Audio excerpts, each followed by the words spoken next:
जय हरी विठ्ठल. संत तुकाराम हे देहू व आसपासच्या परिसरात कीर्तन करून लोकांना विठ्ठल भक्तीचा मार्ग दाखवित होते. त्यांची रसाळवाणी ऐकून कितीतरी लोक भक्ती मार्गाला लागले. छत्रपती शिवरायसुद्धा रायगडावरून तुकोबांच्या कीर्तनासाठी नेहमीच अधूनमधून यायचे.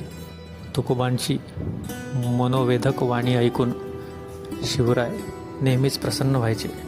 एकदा त्यांनी गडावरून तुकारामांकरता काही मौल्यवान रत्नांनी भरलेला नजराना आपल्या मावळ्यांहस्ते पाठविला. तुकोबा त्यावेळे अभंग लिहित होते. मावळ्यांनी त्यांना महाराजांचा समाचार सांगितला व नजराना पेश केला. त्यावेळी तुकोबांनी तो नजराना न स्वीकारता पुन्हा आपल्या जागेवर बसून अभंग लिहिण्यास सुरुवात केली. त्यावेळी ते शिवरायांना एक पत्र लिहितात.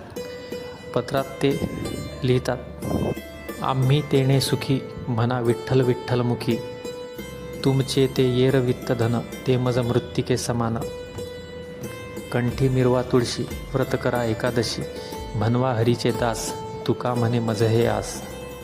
आलेला मौल्यवान नजराना या पत्राकरवी तुकोबांनी शिवरायांना परत पाठविला आणि त्यातून जणू सांगितले की आमचं धन हे विठ्ठलच आहे आणि आम्हाला बाकी कोणत्याही धनाची आवश्यकता नसून ते इतर धन आमच्यासाठी निव्वळ मातीसारखे असून तुम्ही फक्त भक्तिमार्गात दृढ राहा हा संदेश शिवरायांना त्यांनी सांगितला. असंच एकदा देहूजवळील लोहगावात तुकोबांची कीर्तन होते. कीर्तन करून झाल्यानंतर लोहगावच्या कीर्तनाच्या आयोजकाने तुकोबांना मोडीभर ऊस बांधून दिले.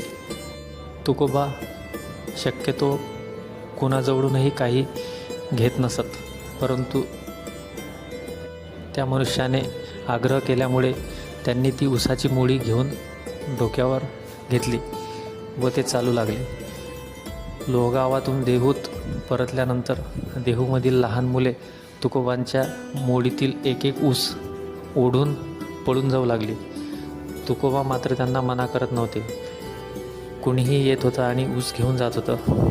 असं करता करता तुकोबा घराजवळ आले तेव्हा त्यांच्याकडे एकच ऊस शिल्लक राहिला होता.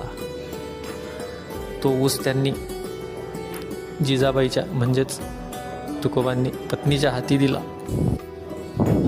तेव्हा तुकोबांची पत्नी त्यांना म्हणते की एकच ऊस कसा, बाकीचे कुठं?